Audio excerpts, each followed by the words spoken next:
ஒருத்தர் ரொம்ப கவலையோடு உட்காந்துருந்தார். எதை பற்றி சார் கவலைப்படுறீங்கன்னு கேட்டோம். எதிர்காலத்தை பற்றி கவலைப்படுறேன்னார். ஏன்னு கேட்டோம். என்ன பண்ணுறதுன்னே தெரியல சார், எதிர்காலம் ஒரே இருட்டாக இருக்குது, பாதையே புரியலன்னார். இன்றைக்கி நம்ம இளைஞர்கள் பல பேருக்கு எதிர்காலம் இருட்டாக தான் தெரியுது. அவங்கெல்லாம் இந்த கதையை கொஞ்சம் கேட்கணும். ஒரு மலை அடிவாரத்தில் ஒரு சின்ன கிராமம். அந்த மலை ரொம்ப உயரமானது. அடர்த்தியாக செடி கொடிகள் மரங்கள் அதில் மண்டி கிடக்குது. பகல் வேளையில் இருட்டாக தான் இருக்கும், அவ்வளோ அடர்த்தி. அந்த மலை உச்சியில் ஒரு கோவில். நாள் ராத்திரியே புறப்பட்டால் தான் காலையில் அந்த கோவிலுக்கு போய் சேர முடியும். கிராமத்து இளைஞன் ஒருத்தன் அந்த மலை உச்சிக்கு போக வேண்டியிருந்தது. கையில் ஒரு விளக்கை எடுத்துக்கிட்டு நாள் ராத்திரியே புறப்பட்டான். புறப்பட்டு போனவன் கிராமத்து எல்லையிலேயே நின்றுட்டான். ஏன் தெரியுமா? அவன் கையில் இருந்த விளக்கோட வெளிச்சம் 10 அடி தூரத்துக்கு தான் தெரியுது. அது வரைக்கும் தான் பாதை தெளிவாக இருக்குது. அதுக்கு அப்பாலெல்லாம் ஒரே இருட்டாக இருக்குது, பாதை புரியல. இவன் யோசனை பண்ணி பார்த்தான். மனசுக்குள்ளே ஒரு சந்தேகம். 10 அடி தூரம் தானே வெளிச்சம் தெரியுது, அப்படின்னா நாம் 10 அடி தூரம் தானே போக முடியும். அதுக்கும் அந்தாண்ட ஒரே இருட்டாக இருக்குதே, அதில் எப்படி நாம் நடந்து போகிறது? நாம் ரொம்ப தூரம் நடந்து போய் ஆகணுமே. அப்படிப்பட்ட நினப்பெல்லாம் அவனுக்கு வந்துவிட்டது. இதுதான் அவன் மனசில் ஏற்பட்ட தயக்கம். இப்படி யோசிச்சுக்கிட்டே அந்த இளம் ஆசாமி புறப்பட்ட இடத்துலையே நின்றுக்கிட்டு இருக்கிறான். அந்த சமயத்தில் ஒரு வயசான பெரியவர் அந்த பக்கமாக வந்தார். அவர் கையில் இதை விட சின்னதாக ஒரு விளக்கு வச்சுருந்தார். அது எப்படின்னா, அது ஒரு 5 அடி தூரத்துக்கு தான் வெளிச்சம் காட்டுது. அவ்வளவு சின்ன விளக்கு. அவரும் மலை உச்சிக்கு போகிறதுக்காக தான் வந்துக்கிட்டு இருக்கிறார். அவரை பார்த்து இவன் கேட்டான், என்ன பெரியவரே, இவ்வளவு சின்ன விளக்கை வச்சுக்கிட்டு அவ்வளவு தூரத்துக்கு எப்படி மலையேற போகிறீங்க அப்படின்னு கேட்டான். நீ ஏன் இப்படி தயங்கிக்கிட்டே நிற்கிறேன்னு கேட்டார் பெரியவர். என்கிட்ட இருக்கிற விளக்கு 10 அடி தூரத்துக்கு தான் பாதையை காட்டுதுன்னா. இப்போ பெரியவர் சொன்னார், தம்பி, உன் கையில் இருக்கிற விளக்கு கொடுக்குற வெளிச்சத்தை வச்சு நீ முதல்ல 10 அடி தூரம் முன்னாடி போ. 10வது அடியில் போய் நின்றுக்கிட்டு பாரு, மறுபடியும் ஒரு 10 அடி தூரத்துக்கு பாதை தெரியும். இப்படி உன் கையில் இருக்கிற விளக்கு தொடர்ந்து வெளிச்சம் காட்டிக்கிட்டே இருக்கும். நீ முன்னேற முன்னேற அந்த வெளிச்சமும் முன்னேறும். அதனால் எத்தனை கிலோமீட்டர் தூரம் வேணும்னாலும் நீ இந்த 10 அடி தூரம் வெளிச்சத்தை வச்சுக்கிட்டே நீ போயிடலாம், புறப்படு அப்படின்னார். இப்போ தான் அந்த பெரியவர் சொன்னது இளைஞனுக்கு பளிச்சுன்னு புரிஞ்சுதான். உடனே உற்சாகமாக புறப்பட்டான், உச்சிக்கு போய் சேர்ந்தான். இந்த கதையிலேருந்து நாம் புரிஞ்சிக்க வேண்டியது என்ன தெரியுமா? நீண்ட கால திட்டம் ஒன்று போடும் பொழுது நமக்கு முன்னாடி இருக்கிறத மறந்துட்டு மனசை போட்டு குழப்பிக்கக்கூடாது. உங்கள் கையில் என்ன இருக்கோ அதுலேயே உங்கள் எதிர்காலம் மறைஞ்சிருக்குது. கண் முன்னாடி தெரியறத வச்சு ஆரம்பிங்க, போக போக வழி தானாக புலப்படும் அப்படிங்கிறார் ஒரு பெரியவர். பெரிய பயணங்களையெல்லாம் இப்படி தான் நடத்த வேண்டியிருக்கும். ஒவ்வொரு அடியாக எடுத்து வச்சா ஓடி போய் சேர்ந்து விடலாம். மலைச்சி போய் நின்றுட்டா நின்றுக்கிட்டே இருக்க வேண்டியது தான். நம்ம ஆள்லாம் ரொம்ப மோசமான இருக்கிறாங்க. ஒருத்தன் அப்படி தான் நீண்ட தூர பிரயாணம் ஒன்று புறப்பட்டான். ரயில் போய்கிட்டே இருந்தது. கொஞ்சம் தூரம் போச்சு, பாதி வழியில் கையில் வச்சுருந்த டிக்கெட்டை காற்றுல விட்டுட்டான். ஐயோ, என் டிக்கெட்டு போயிட்டுதே அப்படின்னு கத்த ஆரம்பிச்சிட்டான். பக்கத்தில் இருந்த பெரியவர் அவனை பார்த்து பரிதாபப்பட்டு, கவலைப்படாத தம்பி, போனால் போகுது, வேறு டிக்கெட் வாங்கிக்கலாம் அப்படின்னு ஆறுதல் சொன்னார். அதுக்கு அவன் சொல்கிறான், சார், நான் அதுக்காக அழலை, அந்த டிக்கெட்டு கிடைச்சா தானே நான் எந்த ஊருக்கு போகணுங்கிறது எனக்கு தெரியும் அப்படிங்கிறான். ஒரு ஊரில் ஒரு ஆள் இருந்தான். அவனுக்கு ஒரே ஒரு மகள். அவளை நல்ல இடத்துல கட்டி கொடுக்கணும்னு ஆசைப்பட்டான். அதுக்காக மாப்பிள்ளை தேடிகிட்டு இருந்தான். அவன் கொஞ்சம் வசதியான ஆள், அதனால் நிறைய பேர் வந்தாங்க. இருந்தாலும் ஒரு நல்ல குணமுள்ள மாப்பிள்ளையாக இருக்கணும் அவன் எதிர்பார்த்தான். அப்படி இருக்கணும்னு தொடர்ந்து முயற்சி பண்ணான். கடைசியாக ஒரு 3 பேர் கிடைச்சாங்க. அந்த 3 பேரில் யாரை தேர்ந்தெடுக்கிறது, இதுதான் அவனுக்கு வந்த குழப்பம். இந்த நிலைமையில் ஒரு பெரியவரை தேடி போனான். அவர்கிட்ட தன்னுடைய பிரச்சனையை சொன்னான். அவர் கொஞ்சம் யோசனை பண்ணார். அதுக்கப்புறம் 3 பேரையும் கூப்பிட்டார். இதை பாருங்கப்பா, உங்கள் 3 பேருக்கும் 3 மாத கால அவகாசம் தர்றேன். நீங்கள் இப்போ போகலாம். 3 மாதம் கழித்து திரும்பி வரலாம். அப்படி வரும்பொழுது இந்த 3 மாத காலத்தில் நீங்கள் செஞ்ச நல்ல காரியம் ஏதாவது ஒன்று சொல்லணும். அதை வச்சு உங்களில் ஒருத்தரை நாங்கள் தேர்ந்தெடுத்துக்கிறோம் அப்படின்னு சொன்னாராம். 3 பேரும் சரின்னு சொல்லிவிட்டு திரும்பி போயிட்டாங்க. 3 மாதம் ஆச்சு. அதுக்கப்புறம் ஒரு நாள் திரும்பி வந்தாங்க. அவர் அவங்கள கூப்பிட்டு உட்கார வச்சார். அப்புறம் கேட்டார், இப்போ சொல்லுங்கள், இந்த 3 மாத காலத்தில் நீங்கள் செஞ்சுருக்கிற ஏதாவது ஒரு நல்ல காரியத்தை சொல்லுங்கள் அப்படின்னார். முதல்ல ஒருத்தன் எழுந்திரிச்சு நின்னான். ஐயா, எங்கள் அப்பா இறந்த பிறகு அவரோட கணக்கு வழக்குகளை எடுத்து பார்த்துக்கிட்டு இருந்தேன். அவர் ஒரு வியாபாரிகிட்ட 10,000 ரூபா கடன் வாங்கியிருக்கிறதாக எழுதியிருந்தார். அந்த வியாபாரியும் இப்போ உயிரோடு இல்லை. இருந்தாலும் அந்த வியாபாரியோட மகனை தேடி கண்டுபிடிச்சேன். கணக்கு புத்தகத்தை காட்டினேன். எங்கள் அப்பா உங்கள் அப்பா கிட்ட 10,000 ரூபா கடன் வாங்கியிருக்கிறதாக இதை எழுதியிருக்கிறார். அதனால் அதை திருப்பி கொடுக்கறதுக்காக வந்திருக்கிறேன். இந்தாங்க அந்த பணம் அப்படின்னு சொல்லி கொடுத்துட்டு வந்துட்டேன் அப்படின்னு நானும். இதை பெரியவர் கவனமாக கேட்டுக்கிட்டார். அதுக்கப்புறம் 2வது இளைஞன் எழுந்திரிச்சான். ஐயா, நான் போன மாதம் ஒரு நாள் ராத்திரி வேளையில் ஒரு காட்டுப்பாதை வழியாக எங்கள் ஊருக்கு போய்கிட்டு இருந்தேன். அந்த சமயத்தில் அந்த வழியாக வந்துக்கிட்டு இருந்த ஒரு வழிப்போக்கர்கிட்ட 4-5 திருடர்கள் வம்பு வளர்த்து அவர்கிட்ட இருந்த பொருளையெல்லாம் கொள்ளையடிச்சிக்கிட்டு இருந்தாங்க. நான் உடனே ஒரு குச்சியை எடுத்துகிட்டு ஓடினேன். அந்த திருடர்களை அடித்து விரட்டினேன். பொருளையெல்லாம் மீட்டு அந்த வழிப்போக்கர்கிட்ட ஒப்படைச்சேன். அவரை பத்திரமா அழைச்சிக்கிட்டு போய் அவர் வீட்டில் விட்டுட்டு வந்தேன் அப்படின்னு நானும். இதையும் பெரியவர் கவனமாக கேட்டுக்கிட்டார். அடுத்தபடியாக 3வது இளைஞன் எழுந்திரிச்சான். ஐயா, போன மாதம் ஒரு நாள் நான் ஒரு மலைப்பாதை வழியாக போய்கிட்டு இருந்தேன். மலைப்பாதை விளிம்பில் ஒரு மதகு கட்டை, அது மேலே ஒரு ஆள் படுத்து தூங்கிட்டு இருந்தான். அந்த பக்கம் தவறி உருண்டு விழுந்திருந்தான்னா அதில் பாதாளம். அது மலையடி வாரத்தில் போய் தான் விழணும். அவ்வளவு பள்ளம். அது தெரியாமல் அவன் பாட்டுக்கு தூங்கிட்டு இருந்தான். நான் உடனே அவன்கிட்ட ஓடி போய் குனிஞ்சு அவன் முகத்தை பார்த்தேன். அப்போ தான் புரிஞ்சுது, அவன் ஏற்கனவே எனக்கு தெரியும். அவனை எனக்கு நிறைய கெடுதல் பண்ணியிருக்கிறான், இடைஞ்சல் கொடுத்தவன். இருந்தாலும் ஐயோ பாவம்னு நினச்சி அவனை எழுப்பி பாதுகாப்பாக வேறு ஒரு இடத்துல படுக்க வச்சுட்டு வந்தேன் அப்படின்னு நானும். பெரியவர் இதையும் கேட்டுக்கிட்டார். அதுக்கப்புறம் அவங்க 3 பேரையும் பார்த்து, நீங்கள் போகலாம், நாங்கள் யோசித்து முடிவு பண்ணி உங்களுக்கு சொல்லி அனுப்புகிறோம் அப்படின்னாராம். அந்த இளைஞர்கள் புறப்பட்டு போயிட்டாங்க. அதுக்கப்புறம் அந்த பெண்ணோட அப்பாவை பார்த்து சொன்னார், இந்த 3 பேருமே நல்ல பிள்ளைங்க தான், அதில் ஒன்றும் சந்தேகம் இல்லை. இருந்தாலும் இந்த 3 பேர் செஞ்ச செயல்களையும் ஒப்பிட்டு பார்க்க வேண்டியிருக்கு. முதல் இளைஞன் நேர்மைக்கு எடுத்துக்காட்டாக விளங்குறான். இந்த காலத்தில் இது மாதிரி இளைஞர்களை பார்க்குறது ரொம்ப கஷ்டம்தான். இருந்தாலும் அவன் கடமையை தான் செஞ்சான். 2வது இளைஞன் நல்ல வீரன், தைரியசாலி. ஒரு வீரன் எதை செய்யணுமோ அதைத்தான் இவன் செஞ்சான். இவன் ஒரு லட்சிய மனிதன். 3வது இளைஞன் தன்னுடைய பகைவனுக்கே உதவி செஞ்சுருக்கான். அவன் உயிரை காப்பாற்றியிருக்கிறான். பகைவனுக்கு அருள்வதுங்கிறது ஒரு சாதாரண மனுஷனால் செய்யக்கூடிய காரியம் இல்லை. பகையை மறக்கிறதும் பகைவனுக்கு அருள்வதும் தெய்வீக பண்புகள். அதனால் இவனையே உன்னுடைய மகளுக்கு ஏற்ற மாப்பிள்ளையாக தேர்ந்தெடுக்கலாம் அப்படின்னு சொன்னாங்களாம். ஒரு நல்ல நாளில் அவங்களுக்கு திருமணம் நல்ல விதமாக நடந்து முடிஞ்சுதான். இது சுவாமி சின்மயானந்தர் சொல்லியிருக்கிற ஒரு கதை. இதிலேருந்து நாம் புரிந்து கொள்ள வேண்டிய ஒரு கருத்து, நமக்கு கெடுதல் பண்ணவங்களுக்கும் நாம் நல்லது செய்யணும். ஆனால் நடைமுறையில் அப்படி நம்மளால் செய்ய முடியறதில்ல. அதுதான் சிக்கல். நம்மால் ஒருத்தங்கிட்ட கேட்டேன், ஏண்டா உன்னுடைய பகைவன் ஒருத்தன் அது மாதிரி ஒரு மலைப்பாதை மதகு கட்டையில் படுத்திருந்தா உடனே நீ என்ன நினைப்ப அப்படின்னு கேட்டோம். இது ஒரு அருமையான சந்தர்ப்பம்னு நினைப்பேன் அப்படின்னா. எதுக்குன்னு கேட்டோம். அவனை அந்த பக்கமாக உருட்டி கீழே தள்ளுறதுக்கு அப்படின்னா. ஒரு ஊரில் ஒருத்தர் இருந்தான். ஒரு நாள் காலையில் எழுந்திரிச்சான். ஒரு 10 ரூபாய் எடுத்து சட்டை பையில் வச்சுக்கிட்டான். கடை தெருவுக்கு புறப்பட்டான். காய்கறி வாங்கிறதுக்காக அவன் போகிறான். காய்கறி சந்தைக்கு போய் சேர்ந்தான். கத்திரிக்காய் 4 கிலோ கொடுங்கன்னா கொடுத்தாங்க. காசு கொடுக்கறதுக்காக சட்டை பையில் கையை விட்டான். பணத்தை காணும். 10 ரூபாயை சட்டை பையில் வச்சுக்கிட்டு தான் வந்தான். அது இப்போ அங்கே இல்லை. வழியில் எங்கேயும் அது விழுந்துடுது போல்ருக்கு. அல்லது யாராவது திருடர்கள் தெரியாமல் அதை எடுத்துக்கிட்டு போட்டாங்களா என்னன்னு தெரியல. எப்படியோ 10 ரூபாயை அவன் இழந்துட்டான். கையில் காசு இல்லை. அதனால் கத்திரிக்காயை திருப்பி கொடுத்துட்டு கவலையோடு வீட்டுக்கு திரும்பி வந்தான். அதையே நினச்சிக்கிட்டு இருந்தான். அவனுக்கு துக்கம் அதிகமாக போச்சு. அழ ஆரம்பிச்சிட்டான். காய்கறிகள் வாங்கிட்டு ஆனந்தமாக சமைச்சு சாப்பிட்லாம்னு நினச்சோம். அது முடியாமல் போச்சேங்கிற கவலை அவனுக்கு. அதனால் அதை மறக்கவே முடியல. இது நடந்து கொஞ்ச நாள் ஆச்சு. அதே மனுஷன் இன்னொரு நாள் அதே மாதிரி புறப்பட்டான். பணத்தை எடுத்து பையில் வச்சுக்கிட்டான். காய்கறி சந்தையை நோக்கி போய்கிட்டு இருக்கிறான். இப்போ வழியில் ஒரு ஏழை பையனை பார்த்தான். தம்பி எங்கே போகிற அப்படின்னு கேட்டான். ஐயா, பள்ளிக்கூடத்துக்கு போயிட்டுருக்கிறேன் அவன். சரி, அதுக்கே இவ்வளவு கவலையோடு போயிட்டுருக்கிற அப்படின்னு விசாரித்தான் அவன். ஐயா, நான் ரொம்ப ஏழை, வீட்டில் வசதி இல்லை, பரீட்சைக்கு பணம் கட்டணும், இன்றைக்கி கடைசி நாள், என்ன செய்கிறதுன்னு தெரியலன்னா.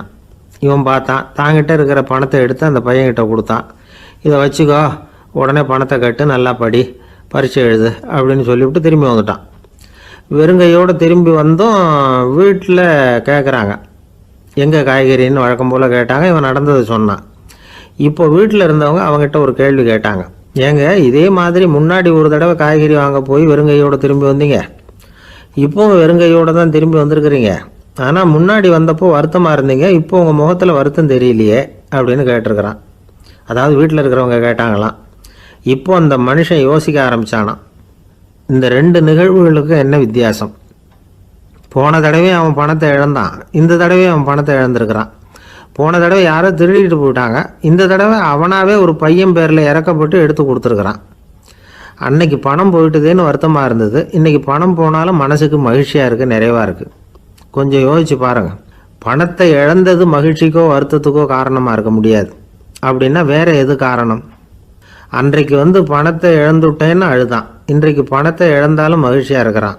ஆகவே மகிழ்ச்சிக்கும் துக்கத்துக்கும் இழப்பு காரணம் அல்ல, இழப்பு பற்றிய நம்முடைய அறிவு தான் காரணம் அப்படிங்கிறது பெரியவர்களுடைய கருத்து.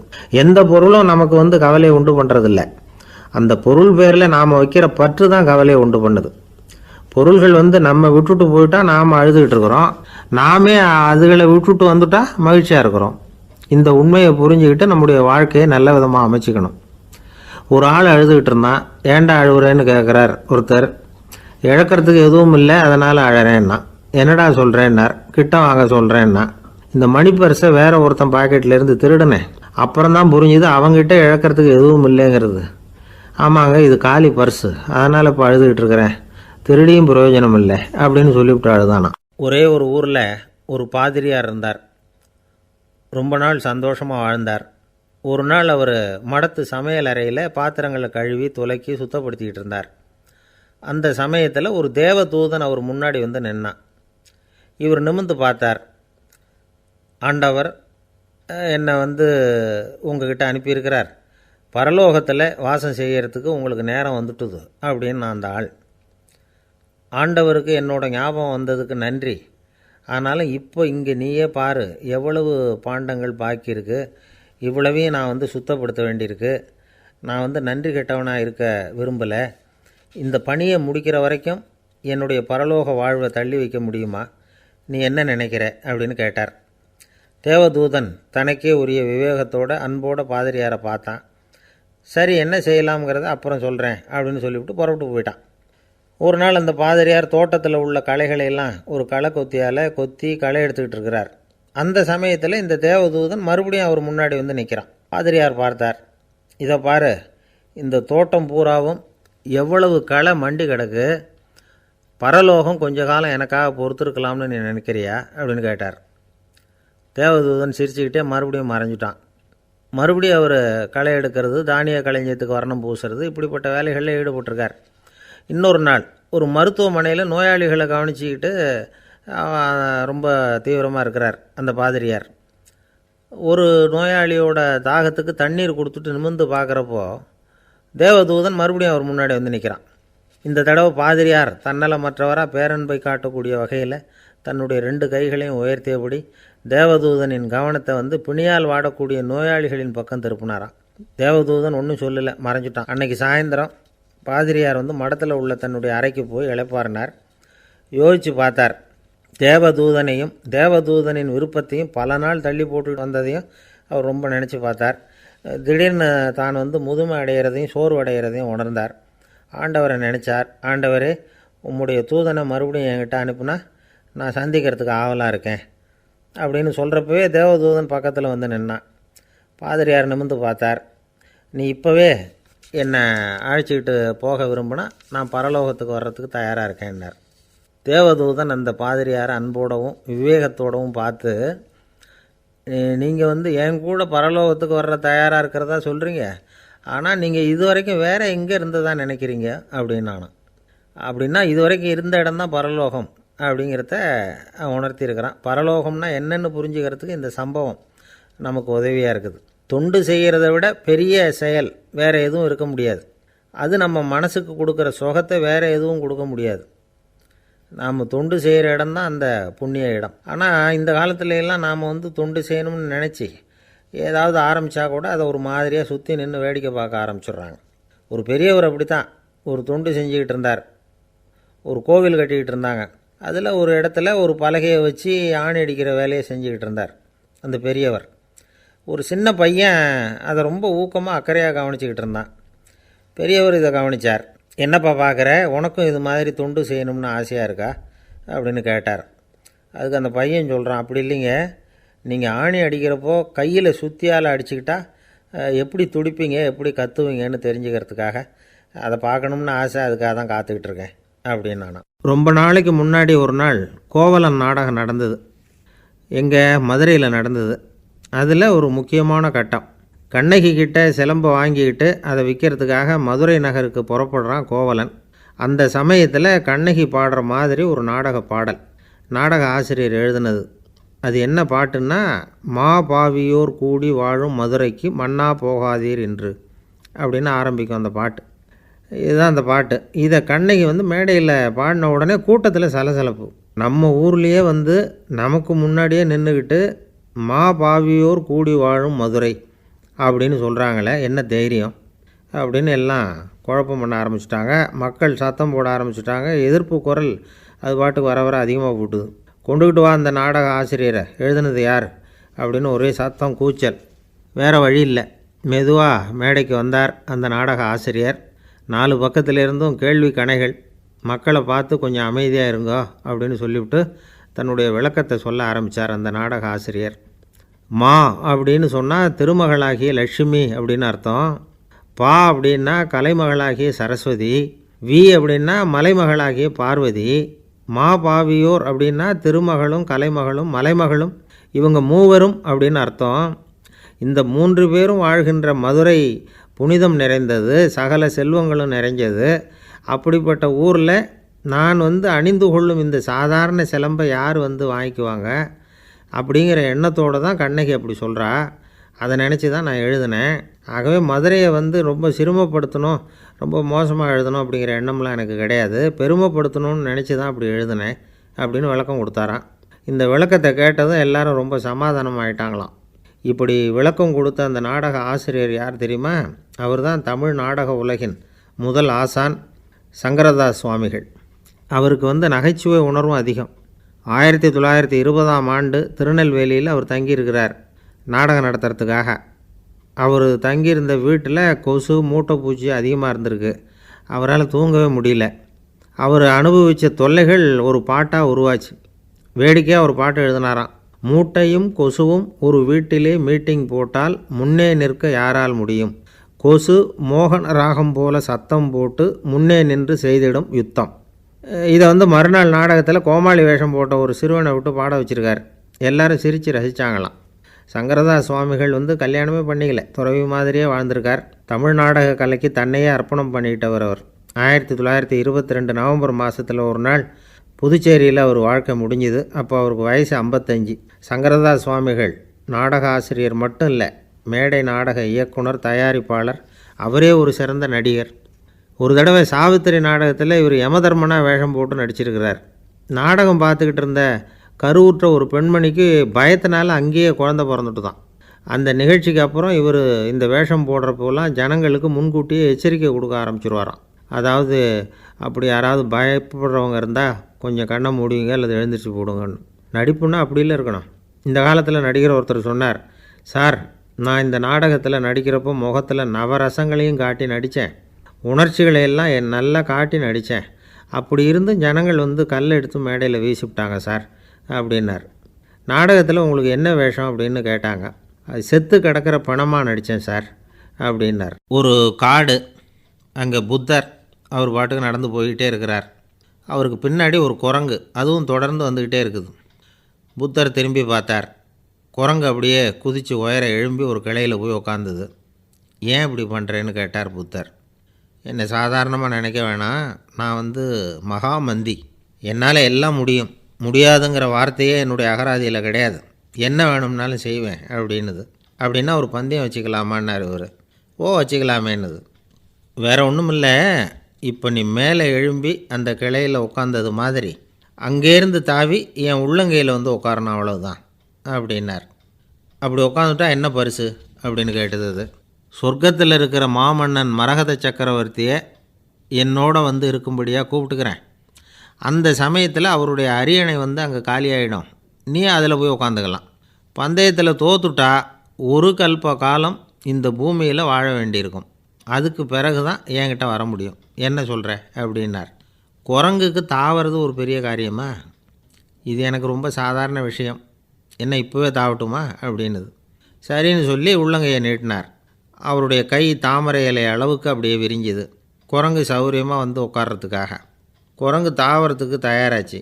அதுக்கு முன்னாடி ஒரு சின்ன யோசனை. அதுக்கு இந்த கிளையிலேருந்து அந்த கைக்கு தாவறது எனக்கு ரொம்ப அற்பமான ஒரு வேலை, இது ரொம்ப சாதாரணம், என்னுடைய கௌரவத்துக்கு இது சரியாக இருக்காது. அதனால் நான் என்ன பண்ண போகிறேன்னா, இங்கேருந்து கிளையிலேருந்து அப்படியே உயர எழும்ப போகிறேன்.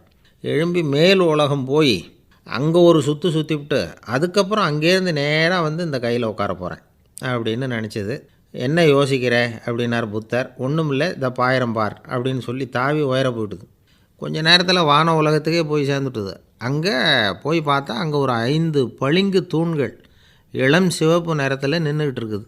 குரங்கு நினச்சிக்கிட்டுது, புத்தர்கிட்ட போய் இந்த பளிங்கு தூண்களை பார்த்தோம்னு சொன்னால் அப்படியே திகைச்சி போயிடுவார், இந்த தூணில் ஏதாவது அடையாளம் செஞ்சுட்டு போகணும் அப்படின்னு அந்த இடத்துல மிதந்துக்கிட்டே நினச்சிது. உடனே ஒரு தூணில் எழுதிச்சு. என்ன எழுதிச்சுன்னா, ஒரு மகா ஞானி இங்கே வந்துட்டு போகிறார் அப்படின்னு எழுதிச்சு. எழுதிவிட்டு அப்படியே கீழே தாவி வந்து புத்தரோட உள்ளங்கையில் உட்காந்துது. எப்படி பார்த்தீங்களா என்னுடைய வேலை?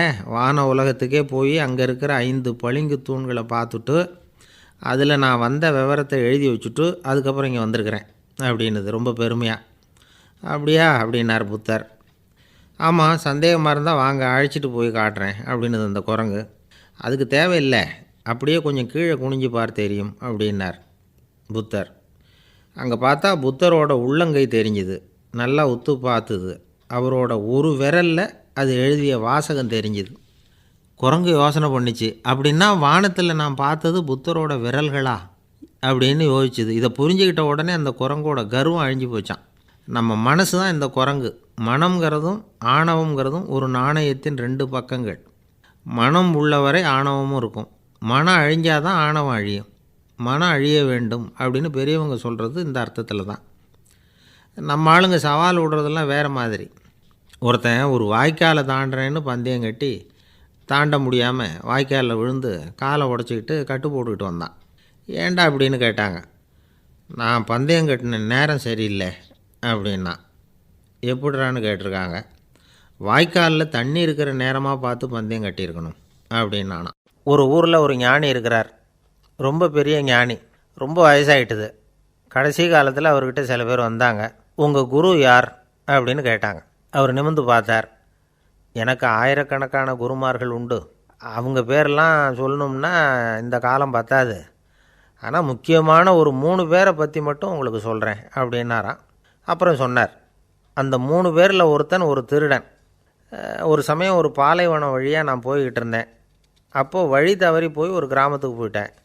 அது இருட்டு நேரம், நடு ராத்திரி, ஊரே உறங்கி போச்சு.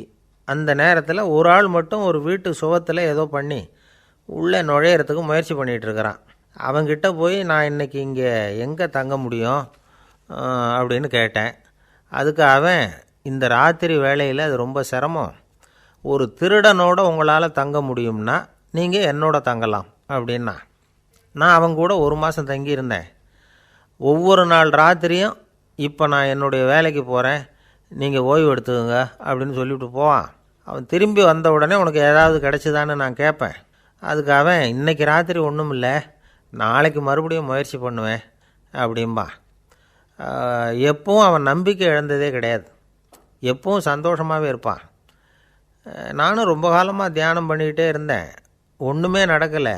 ஆனால் நான் என்ன பண்ணேன் தெரியுமா? மனசு வருத்தப்படும், நம்பிக்கை இழந்துருவேன்.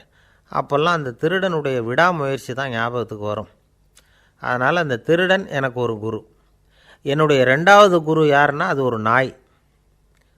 இது எப்படின்னா, ஒரு சமயம் எனக்கு ரொம்ப தாகமாக இருந்தது.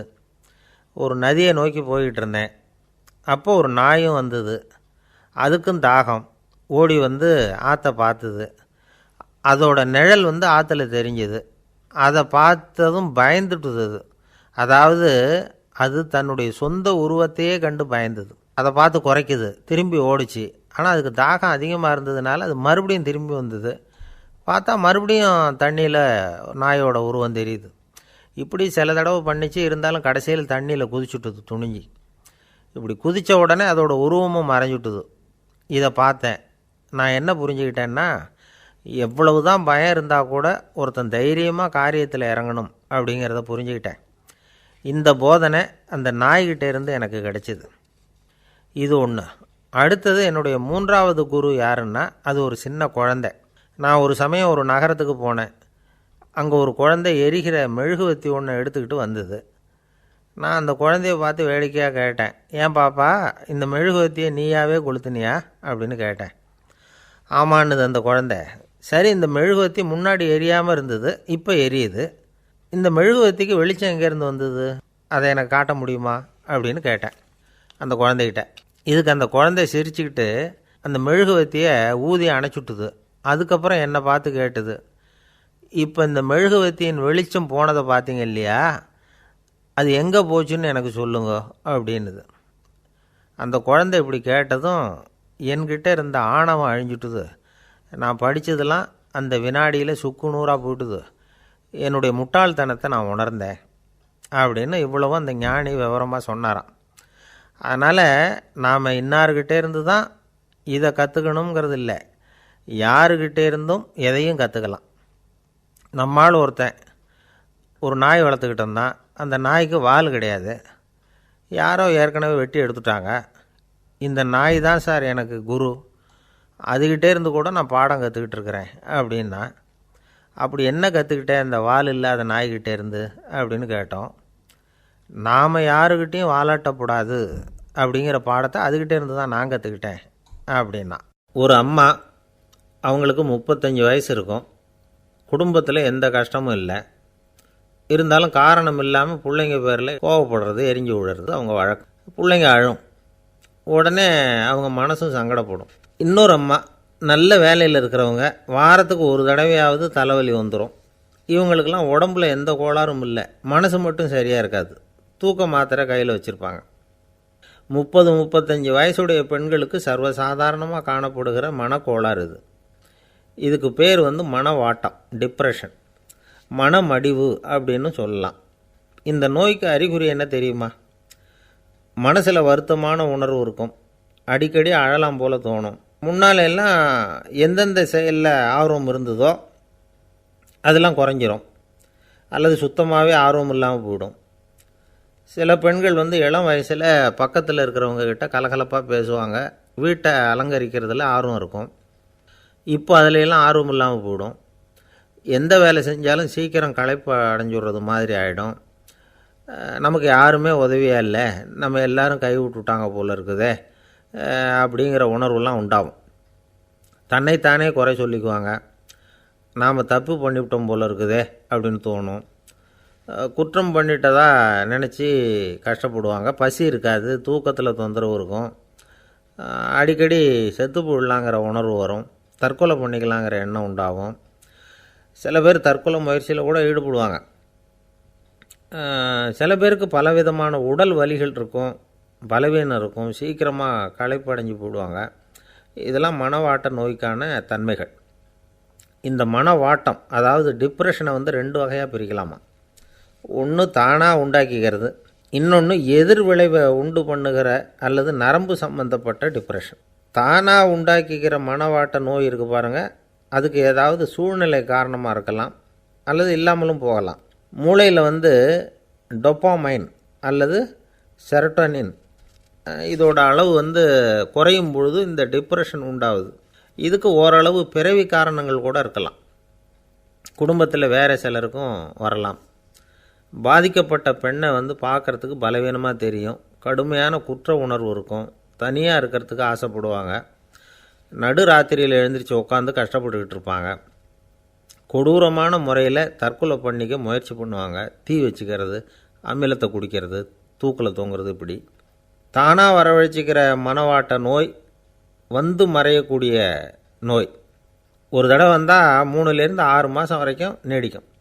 இடைப்பட்ட காலங்களில் நோயாளி இயல்பாக இருப்பார்.